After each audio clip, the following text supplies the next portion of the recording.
So let's understand where we stand. I think there is no problem in terms of the local news flow, local macro, and this mass liquidity which is coming on a monthly basis from DI, from insurance, from NPS, from LIC. So there is no problem there per se. Now, if the weakness in the dollar index persists, which is evident, and flows they start coming back, or they FI instead of selling, they stop selling. It will happen if the dollar index goes below. Then what is that first port of call? The first port of call for FI is to sell is banks and private banks. I think the selling will stop there. These banks have, or this entire group of private banks have done nothing in last 2 years. Valuations are reasonable.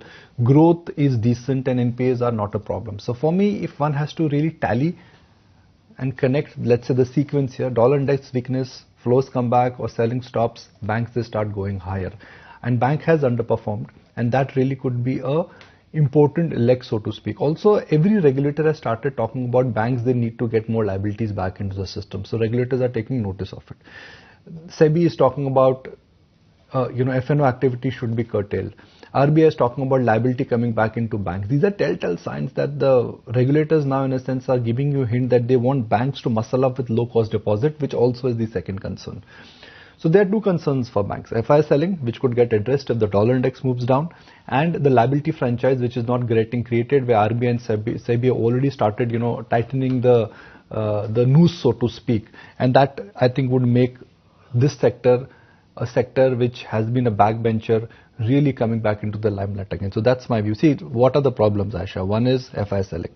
Dollar index goes down, FI selling will stop. And the liability, low-cost deposit, जो money हम bank में डालते हैं, savings and fixed deposit, that is all going to banks. SEBI wants F&O to go down, and RBI wants liability to go higher. So regulator wants bank to get that money back. Yeah. And you have to count the tea leaves. That's how I look at it. If these both concerns are addressed, then banks should come back. Yeah. It may not happen today, tomorrow, but eventually it's like FMCG. If you bought in the month of April, that's why you made money, rather than you waited for monsoon. Yeah.